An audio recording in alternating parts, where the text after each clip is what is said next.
The deck of the flagship groaned as a solar tongue from Void 9 licked the hull, sending a shudder through the deck plates that Jackson felt in his very marrow. He didn't hesitate. He lunged across the bridge, his arm hooking around Arjon Alara Solari's waist to anchor her against the sudden surge of artificial gravity. She collided with his chest, her breath hitching as her fingers dug into the reinforced plating of his flight suit. For a heartbeat, the imminent collapse of the star was secondary to the white-hot intensity of her gaze. Her silver eyes searched his, finding not the cold calculation of a soldier, but a burning, protective fire. The heat radiating between them was more potent than the reactor flare outside, a magnetic pull that ignored the chaos of their surroundings.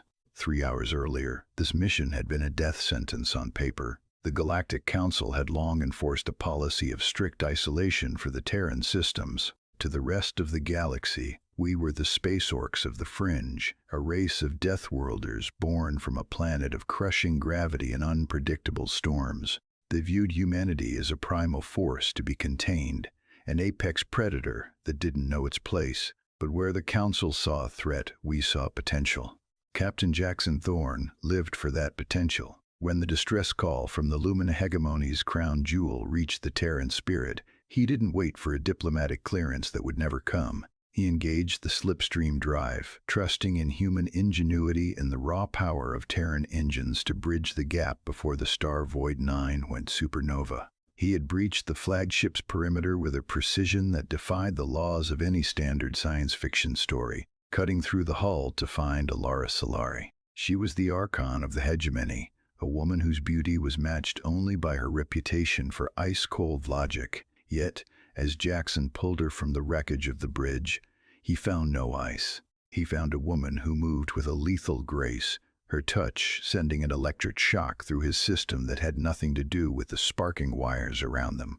"You're a long way from home, Captain," Alara said, her voice steady even as the ship began to disintegrate. She leaned into his space, her presence commanding and intoxicating. "We don't outgun them. We outthink the systems they built," Jackson replied, his hand lingering on her arm as he guided her toward the extraction point. The terrifying relief of seeing her safe was a weight he hadn't expected to carry.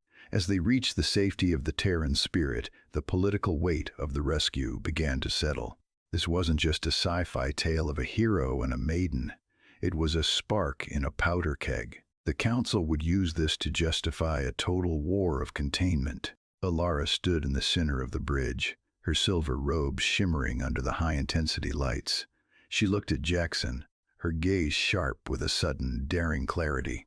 "The treaty didn't break. We simply outgrew it," she declared, stepping close enough for Jackson to feel the warmth of her breath. "If we go back as we are, they will destroy your people to punish me. But there is another way, a sovereign bond.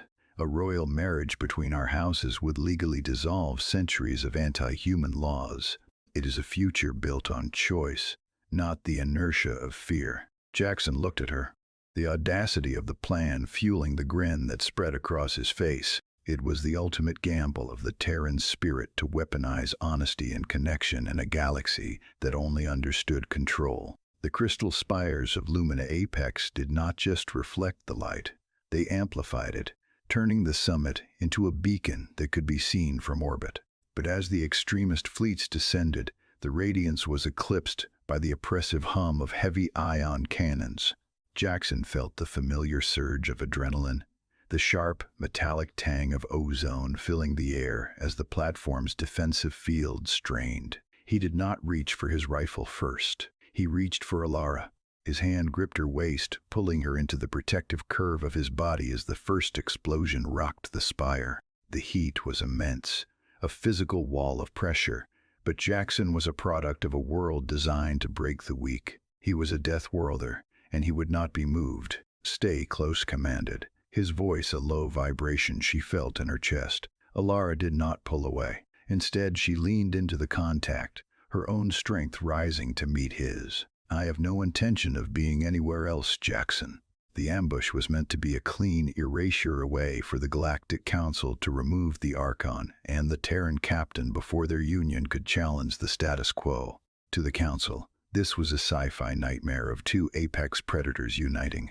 but they had underestimated the Terran spirit. While the enemy focused on firepower, Jackson and Alara were focused on soft-power diplomacy and radical transparency. "Ready?" Jackson asked, his thumb grazing her palm, sending a jolt of electricity through her that rivaled the power surge in the deck plates. "Do it," she replied. With a sequence of commands burned into his memory, Jackson triggered the broadcast. It was a masterpiece of human ingenuity. Every ship in the system, every civilian terminal on Lumina Apex, and every council relay station began to pulse with the same data. It was the legal leverage Alara had promised, the hidden clauses of the isolationist treaties being dismantled in real time by their very presence. They were weaponizing honesty in a galaxy of shadows, showing the universe that the treaty didn't break. They had simply outgrown it. The extremist ships froze in midair.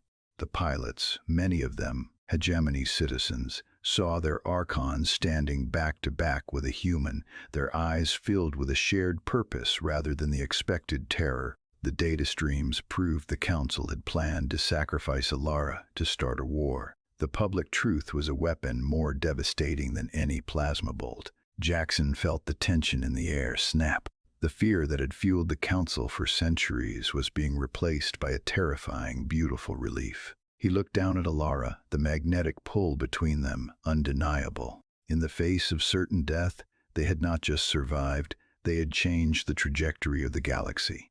The resolution was swift. As the extremist fleet retreated, paralyzed by the realization of their own leader's betrayal, the ceremony continued. The union was formalized atop the highest spire, under a sky that was finally clear. The sovereign bond was signed in light, forcing a fearful galaxy to trade their rigid order for an uncertain, vibrant, and shared future. Humanity was no longer an outlier. They were the architects of a new era. Would you like me to generate a thematic breakdown of the radical transparency strategy used in the story?